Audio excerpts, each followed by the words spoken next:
भला हुआ मेरी माला टूट गई, मैं राम भजन से छूटी। भला हुआ मेरी माला टूट गई, मैं राम भजन से छूटी। मेरे सिर से टली बला, भला हुआ मेरी माला टूट गई, मैं राम भजन से छूटी। मैं राम भजन से छूटी। नमस्कार दोस्तों, सबसे पहले तो मैं परमात्मा से ये दुआ करूंगा कि आप सब मेरे भाइयों के सारे भरम टूटते जाएं और मेरे भाइयों का विवेक पूर्ण रूप से जागृत होता जाए।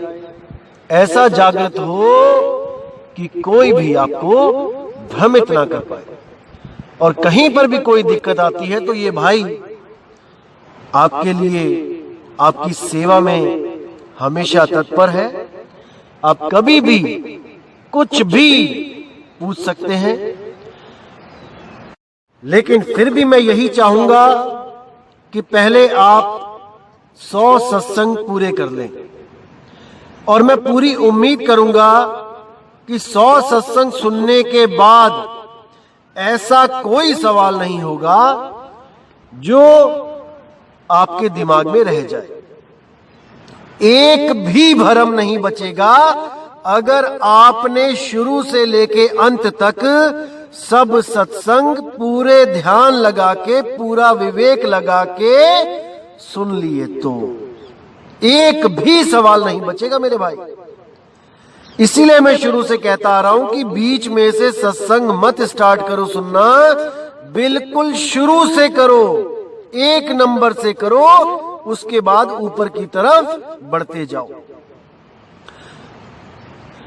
क्योंकि हर चीज जो सीरियल वाइज समझाई गई है वो तभी आपके जहन में आएगी, आपके हृदय में उतरेगी जब आप शुरू से सुनना स्टार्ट करोगे तो।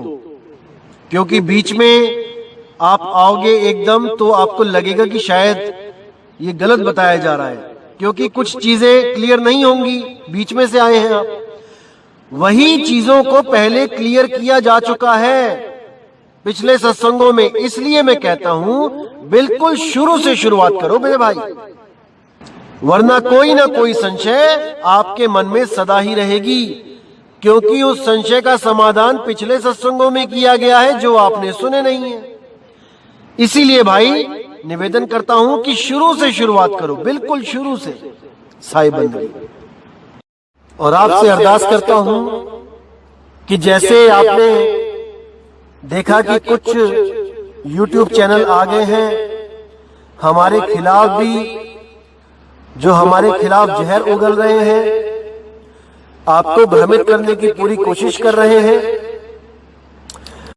उन लोगों का भी मैं स्वागत करता हूं। बहुत अच्छी बात है, जो आज तक तो कोई जागा नहीं था, आज तक तो कोई ज्ञान देने वाला आया नहीं था, अब गली गली में से उठ के आ रहे हैं। बहुत अच्छी बात है, क्योंकि सभी का ज्ञान निष्पक्ष भाव से सुनना चाहिए, समझना चाहिए। और बहुत ही अच्छी बात है कि सब अपनी अपनी ढोलकी लेके आ गए हैं अपना अपना राग सुनाने। बहुत अच्छी बात है।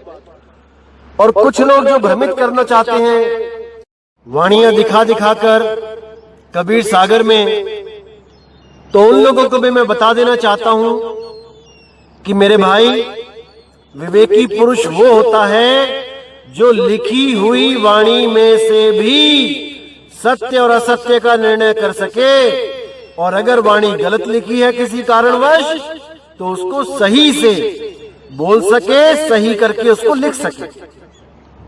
जैसे कबीर सागर में एक वाणी लिखी है कबीर कबीर क्या करे, खोज आपन शरीर, पांचों इंद्र बस में कर, आप ही दास कबीर। अब जो विवेकी होगा वो इस वाणी को पढ़कर ही बोल देगा कि ये वाणी गलत लिखी है, लेकिन जो अविवेकी होगा वो कहेगा नहीं, अगर 5 इंद्री लिखी है तो 5 ही बोलना है, 10 नहीं कर सकते। अरे भाई, इसी को विवेकी इंसान कहा जाता है, जो गलत लिखे को सही कर सके, ना कि गलत लिखे को ही मान ले।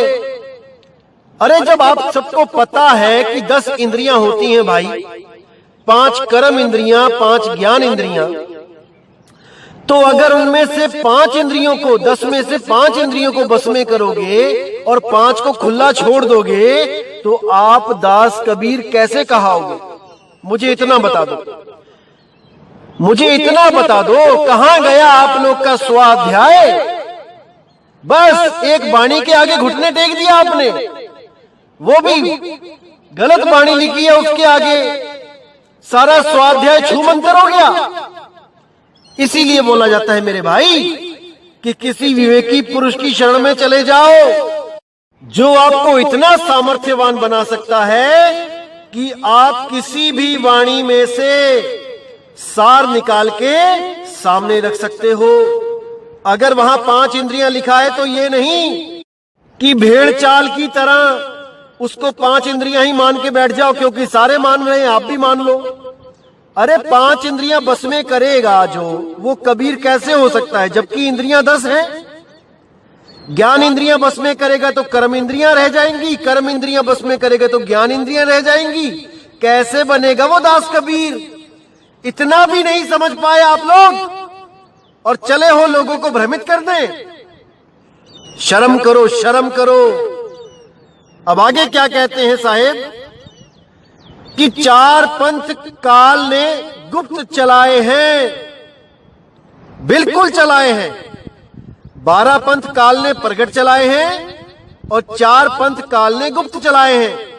12 और 4 16 और एक कबीर साहब का जो है वो हो गया 17।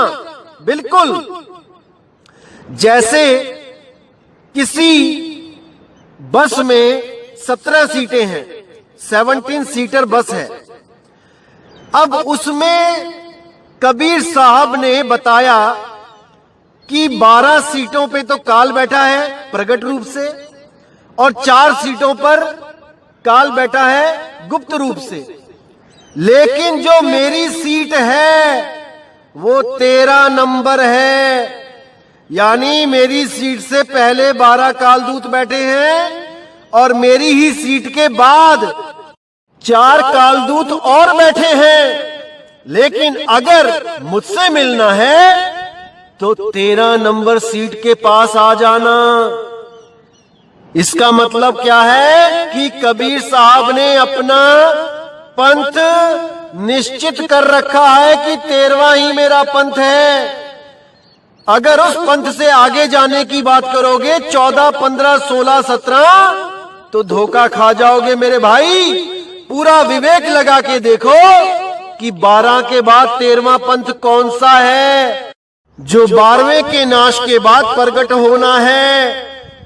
अब आप देखो कि 12 के बाद 13 कब प्रकट होता है। मूल ज्ञान तब लग छुपाई, जब लग 12 पंथ ना मिट जाई। जैसा कि आपको बताया था कि 12वां पंथ 11 तारीख को नाश हो गया है और 13 ही तारीख को इस 13वें पंथ का प्रसार शुरू हुआ है। इसको उजागर किया गया है 13 ही तारीख को। तो आपने विचार करना है दोस्तों कि 13 क्या है और 14, 15, 16, 17 क्या है। वो 4 पंथ तो गुप्त चल रहे हैं, उनको मैं उजागर करूंगा, लेकिन अभी नहीं, YouTube पे नहीं, क्योंकि मैं नहीं चाहता कि किसी भी गुरु का मैं नाम लूं बिना किसी वजह के, क्योंकि वो चल तो रहे हैं और हमें पता भी है वो कहां चल रहे हैं, लेकिन केवल उन्हीं लोग को ये बताया जाएगा जो गुरु जी की शरण में आएंगे और उस चार पंथ गुप्त पंथ का भेद पूछेंगे। नहीं तो उनसे हमें कुछ लेना देना ही नहीं है। उनको चलने दो जहां भी चल रहे हैं। जो परमात्मा के जीवहंस होंगे वो उन पंथों में से भी ऑटोमेटिकली आके तेरा में जुड़ जाएंगे। इसीलिए बोला जा रहा है कि जो गुरु जहां पे भी जैसा भी ज्ञान दे रहा है उसको देने दो। केवल और केवल सत्संग को शेयर करो, सत्संग उन तक पहुंचे, उन जीवों तक जो उन पंथों में उलझे पड़े हैं वो अपने आप ही इस सच्चे पंथ में आके जुड़ जाएंगे। क्योंकि दोस्तों, हमने केवल और केवल ज्ञान के माध्यम से जीवों को सत्य का संदेश देना है, ना कि किसी गुरु के खिलाफ बोलकर, उसको काल का दूत बोलकर अपने ज्ञान को उजागर करना है। नहीं, जब ये सत्य ज्ञान किसी के भी समझ में आ जाएगा तो उसको स्वयं पता लग जाएगा कि मैं काल दूत की शरण में बैठा हूं। अपने आप वो जागृत होकर सत्य को खोजता हुआ सच्चे पंथ में जुड़ जाएगा। किसी को बुरा बोलने की हमें जरूरत नहीं है। हमारा झगड़ा केवल अज्ञान से है, अज्ञानी से नहीं है। किसी गुरु से हमारा झगड़ा नहीं है। हमारा झगड़ा केवल उसके द्वारा दिया गया मनमुखी ज्ञान से है। केवल वो मनमुखी ज्ञान ही जीवों को उलझाता है। कोई गुरु नहीं उलझा सकता आपको। केवल और केवल उसके द्वारा दिया हुआ ज्ञान ही आपको उलझा उलझा के 84 में लेके जाता है। तो समझना है मेरे भाई इन बातों को, और सत्संग पे पूरा विवेक लगाना है, पूरा विचार करते रहना है साहिब बंधु। तो दोस्तों, आज विचार करेंगे। एक शब्द है सतगुरु बंदी छोड़ कबीर साहिब का, बहुत ही प्यारा शब्द है। साधो शब्द साधना कीजे, साधो शब्द साधना कीजे, जे ही शब्द से प्रगट भये सब, सोई शब्द गही लीजिए। कि हे साधो, उस शब्द की साधना करो जिस शब्द से सब प्रगट हुए हैं। उसी शब्द से सब कुछ प्रकट हुआ है जो भी आप देख रहे हो। कोई भी शरीर, कोई भी 52 अक्षर, कोई भी ये लोक परलोक, जो कुछ भी आपको दिख रहा है उसी शब्द से प्रकट हुआ है। सब कुछ उस शब्द से ही हुआ है, लेकिन वो शब्द इनसे नहीं हो सकता। इनसे वो शब्द प्रकट नहीं हो सकता। उस शब्द से सब कुछ प्रकट हुआ है। इस पे विचार करो।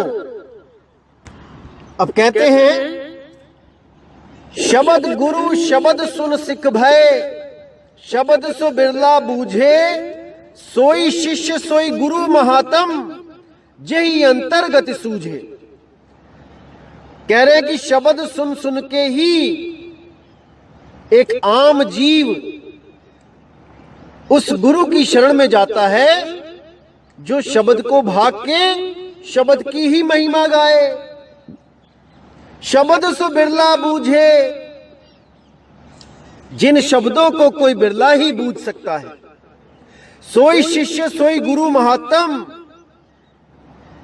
यही अंतर्गत सूझे। वो शिष्य और वो गुरु महान है जो उस शब्द को अंतर्गति यानी मन में विवेक लगा के विचार करके उसका निर्णय कर सके। वो महान है। वो गुरु और शिष्य दोनों ही महान हैं। अब कहते हैं, शब्दे वेद पुराण कहत है, शब्दे सब ठहरावे, शब्दे सुर मुनि संत कहत हैं, शब्द भेद नहीं पावे। अब यहां क्लियर कर दिया उन्होंने कि शब्दे वेद पुराण कहते हैं। वेद पुराणों में भी शब्द की ही महिमा गाई गई है। कहीं पे ओम की बात करी है, कहीं पे सोहंग की बात करी है, ये सब वेद पुराणों में है। लेकिन ये वो शब्द नहीं है भाई जिसका सिमरण करना है। समझ लो इस बात को। शब्द वेद पुराण कहते हैं, शब्द शब ठहरावे, शब्द सुर मुनि संत कहते हैं, शब्द भेद नहीं पावे। सभी शब्द शब्द शब्द करते हैं, आओ हमसे शब्द ले लो, आओ हमसे शब्द ले लो, लेकिन शब्द का भेद नहीं पाते, क्योंकि उनकी जिंदगी में कभी बंदी छोड़ नहीं आते। और जिसकी जिंदगी में बंदी छोड़ आ जाते हैं वो मेरे भाई शब्द का भेद पा जाते हैं। इसीलिए बोला गया है, जब तक ना चीनोगे आत्म तब तक ना पई हो परमात्म। सच्चा आत्म ज्ञान देना किसी इंसान के बस की बात नहीं है भाई, किसी सुर नर मुनि के बस की बात नहीं है, क्योंकि सब ही गर्भजून से आए हैं और गर्भजून में उनको माया ने भरमा दिया है। केवल और केवल बंदी छोड़ ही वो दया कर सकते हैं, क्योंकि वो गर्भवास से नहीं आते, वो पूर्ण चेतन अवस्था में रहते हैं और हमेशा भरम का नाश करने के लिए, हम सबको चेताने के लिए आते रहते हैं। इसका मतलब ये नहीं कि वो 84 के जीव हैं, आते रहते हैं, वो बंधन में हैं। अरे वो निर्बंध है, केवल हम लोगों पे दया करने के लिए वो आता है। इसीलिए उसको बंदी छोड़ कहते हैं भाई, बंदी छोड़ कहते हैं।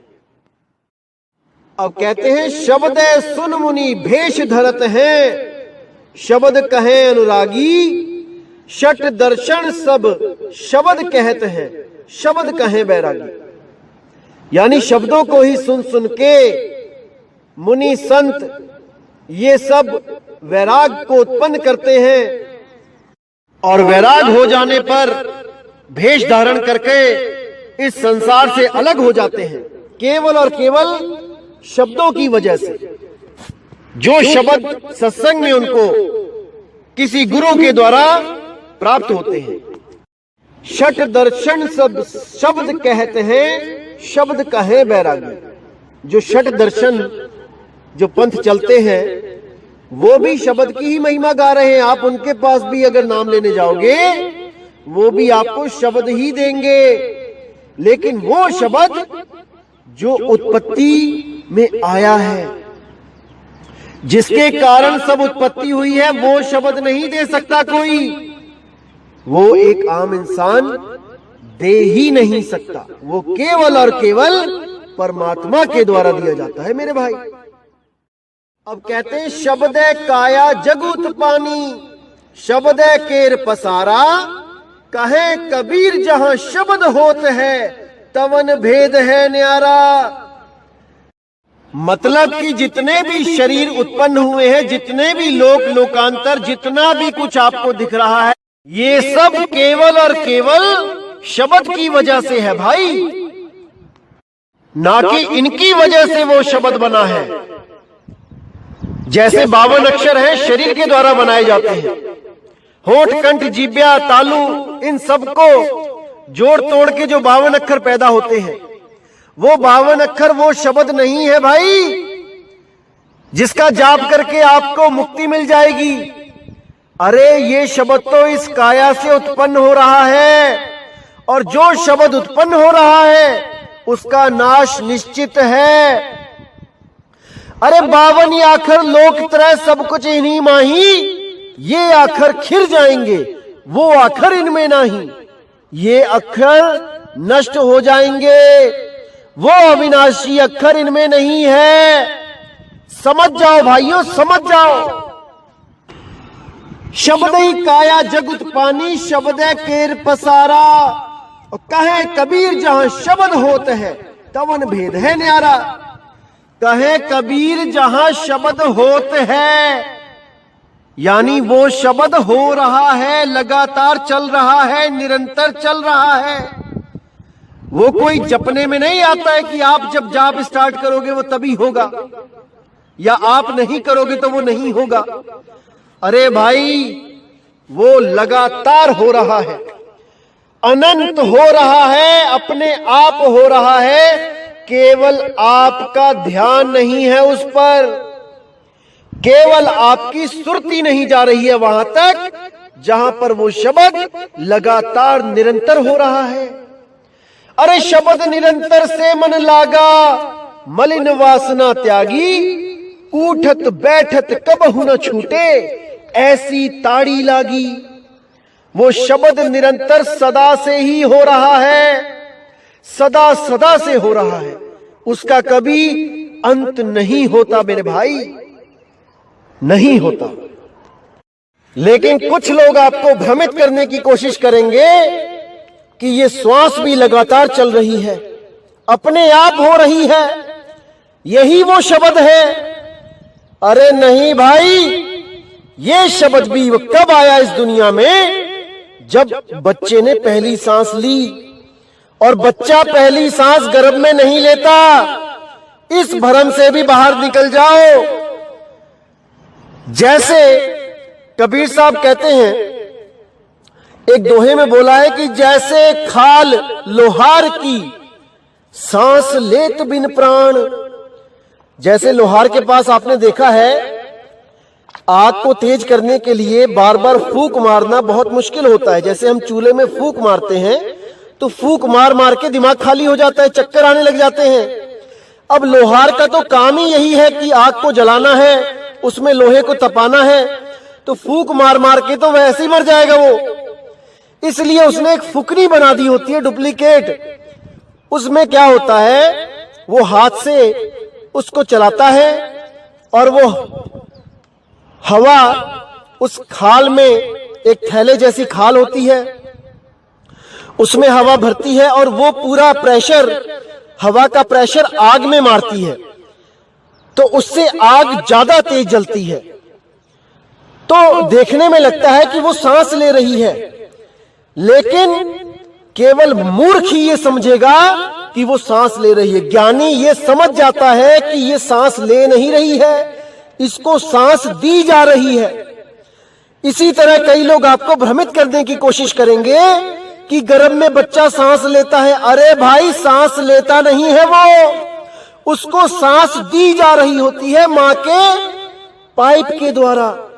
जो पाइप उसके नाभि में लगी होती है, जो अंदर की तरफ खुली होती है, उसमें हवा, पानी, पोषक तत्व सब कुछ दिया जा रहा होता है, क्योंकि उसके बच्चे के शरीर को डेवलप करना है। इसलिए ना कि वो नाक से सांस ले रहा होता है और ना ही मुंह से सांस ले रहा होता है, वो सांस उस पाइप के द्वारा बच्चे को दी जा रही होती है। जैसे आप पंप के द्वारा टायर में हवा भरते हैं। अब कोई मूर्ख कहे कि नहीं, टायर सांस ले रहा है, तो उसकी बुद्धि किस लेवल की है आप अच्छी तरह समझ सकते हो मेरे भाई। बहुत मिलेंगे भ्रमित करने वाले, इसीलिए बोल रहा हूं, पूरा विवेक जगा के रखो। और अगर श्वासों में ही परमात्मा है तो एक बात बताओ मेरे भाई, क्या हम नाक की जगह मुंह से सांस लेके नाम सिमरण करें आपके वाला सोहम, तब नहीं बात बनेगी क्या? केवल नाक से ही श्वास लेंगे तभी बात बनेगी, तभी परमात्मा मिलेगा हमें। अगर नाक से लिए हुए श्वास का जाप करेंगे तो अजपा जाप, हम मुंह से करेंगे तब नहीं बात बनेगी। ऐसा मूर्ख बना रखा है इन लोगों ने, ऐसा भ्रमित कर रखा है इन सोहम के पुजारियों ने कि कोई भी इनके जाल को जल्दी तोड़ के निकल नहीं सकता, अगर वो पूर्ण विवेकी ना हो तो। इसीलिए मैं कहता हूं कि पूरा विवेक लगा दो, पूरा विवेक लगा दो। एक एक चीज को समझने के लिए पूरा विवेक लगा दो मेरे भाई, नहीं तो कोई ना कोई कालदूत आके आपको लूट लेगा, आपको भ्रमित कर देगा, 84 में डाल देगा। और अगर इतना सत्संग सुनकर भी आप में विवेक नहीं जग रहा है तो मेरे भाई, आपको स्वयं परमात्मा आके भी नहीं समझा सकता, नहीं समझा सकता। जैसे तब नहीं समझा पाया था जब वो काशी में प्रकट हुए थे, तब भी लोग उनकी बातों को सुनकर समझ नहीं पा रहे थे, केवल और केवल विवेक ना होने के कारण। तो मेरे भाई, इस बार वो गलती मत करना, पक्षपात मत करना, एक एक शब्द को अच्छी तरह सुन के विवेक लगा देना, क्योंकि आप ही वो हो जो 84 में जाने से खुद को बचा सकते हो। केवल आप ही वो हो। अगर आप इस ज्ञान को समझ गए तो आपको 84 में डालने वाला कोई पैदा नहीं हुआ मेरे भाई। और अगर आप इस ज्ञान को नहीं समझ पाए तो आपको 84 से निकालने वाला भी कोई पैदा नहीं हुआ है भाई। समझ जाओ, इसको समझ जाओ।